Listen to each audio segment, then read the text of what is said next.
Now, we're going to continue on a few more samples and examples as we try to wrap our heads around this null hypothesis, this alternative hypothesis. I personally, I find the alternative hypothesis to be really pretty simple to understand. And the null hypothesis, I do understand it, but there's almost an ambiguity to it where you feel like, is it really that easy? Is it really that simple? So we'll just keep working our way through it until our comfort level gets to the point where we're like, oh, okay, yeah, now I've seen enough of these that I can do it. It's kind of like learning how to drive, okay? You just got to do it enough, and then all of a sudden you're like, oh, I got this. This is pretty simple. So we want to test if college students take less than 5 years to graduate from college on the average. The null and alternative hypotheses are, the null hypothesis would be if it's greater than or equal to 5 years. Now, this is really important, okay? Notice what they're looking to test here. They want to test if it takes less than 5 years. So the statement they make is that it's greater than or equal to 5 years. And the reason for that is because the null hypothesis always, no question about that, contains an equal sign when we're working with numbers here. So it's got to be the opposite of what we're looking to do. So it's greater than or equal to 5, because if you took greater than or equal to 5, then you failed the fact that you took less than 5 years.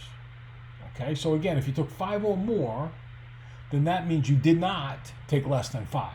So this time, it almost feels reversed, that the null hypothesis would be that you take greater than or equal to 5, but you have to have the equal to in the null hypothesis. You're not allowed to have it in the alternative. So they kind of switch where you think they would go here. The reason you can't put mean, the reason you can't put that the null, the hypothesis null, is that the mean is less than 5 is because we have to have an equal sign in it. And there would be no equal sign if we did that. So then the alternative would be, if you're not greater than or equal to 5, then you are less than 5. Okay, so those are two pretty good examples of the null hypothesis and the alternative hypothesis. The null hypothesis is always a hypothesis with an equal sign. So we must consider, how do we represent this? Less than 5 years does not include an equal sign. So we have to finagle the mathematical operators a little bit, and that's why we said that the null one would be greater than or equal to 5, and then the alternative would be less than 5. And we're in one sense, we're very much trying to say, hey, ultimately we're trying to see what the result is with the alternative and not the null, but we have to put the null with an equal sign in it. So let's take a look at this, and we'll use some equal symbols, operators, and here's the operators. We want to test to see if it takes fewer than 45 minutes to teach a lesson plan. State the null and alternative hypotheses. Fill in the correct symbol. Equals, not equals, greater than or equal to, less than or equal to, greater than. Wonder why they changed the order there. But anyway, for the null and alternative hypothesis. So, remember, the null hypothesis must have an equal sign in it. We want to test if it takes fewer than 45 minutes to teach a lesson plan. Go ahead, fill them in, and I'll go over it with you in just a minute.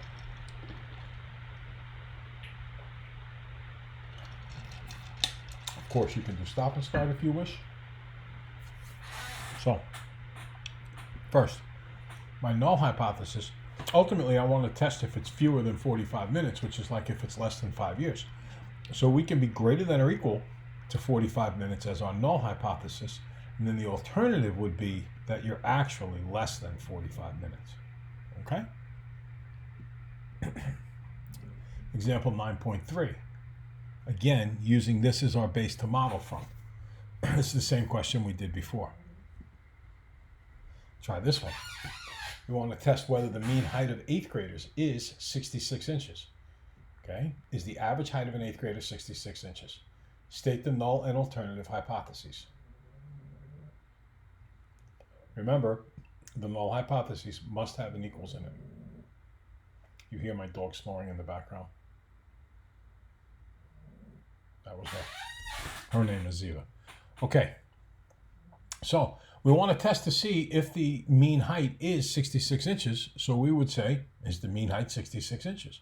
And then the alternative hypothesis is that it is not equal to 66 inches. So let's try to summarize our findings about null and alternative hypotheses a little bit more. The null hypothesis is a statement about population parameter. Well, remember, parameter is everybody involved. We test the likelihood of this statement being true in order to decide whether to accept or reject our alternative hypothesis. So we want to test the null hypothesis to decide whether to reject or accept our alternative hypothesis. And it's very important, this can include equal signs, okay? The alternative hypothesis is a statement that directly contradicts the null hypothesis. And that's what we were doing every time. The one we just did about height, it can equal it. The alternative, it cannot equal it. It is greater than or equal to 45. It is less than 45. It's greater than or equal to 5. It's less than 5. They're always contradictory. We determine whether or not to accept or reject this statement based on the likelihood of the null hypothesis being true. Okay. A couple of more examples to try here. Try them both and then we'll fill in the answers.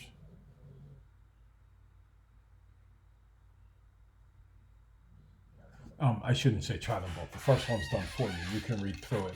And then the second one you can try based on your learning so far, including the first one.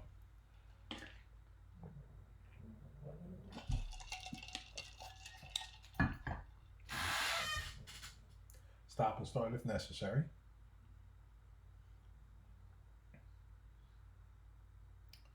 Okay, so notice we have an example 9.4 and then a try it 9.4. The example says, in an issue of U.S. News and World Report, an article on school standards stated that about half of all students in France, Germany, and Israel take advanced placement test exams, and a third pass. The same article stated that 6.6% of U.S. students take advanced placement exams, and 4.4% pass. Test if the percentage of U.S. students who take the advanced placement exams is more than 6.6%. State the null and the alternative hypothesis. So remember, we want to draw a conclusion about the alternative hypothesis here. So the null hypothesis is that the P is less than or equal to 0.066, which is 6.6%, okay? And then the alternative, if you're not less than or equal to 0.066, then you must be greater than 0.066.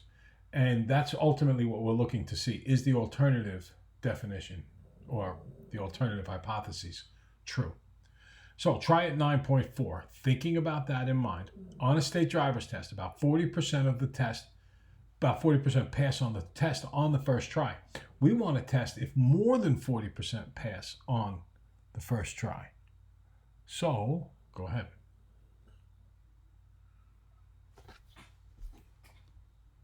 Well, if I want to test if more than 40% pass on the first try, I'm going to look for less than or equal to as my null hypothesis, and then ultimately what I'm looking to prove is the alternative hypothesis, which says you're greater than or equal to greater than, God, I should never have said or equal to, greater than 0.40. So that's some practice with null hypotheses and alternative hypotheses. And I made up your homework, so there's some more questions about this on the homework that we will go over the next time we meet. The next lesson, we're going to talk about type 1 and type 2 errors that can be involved with these null hypotheses.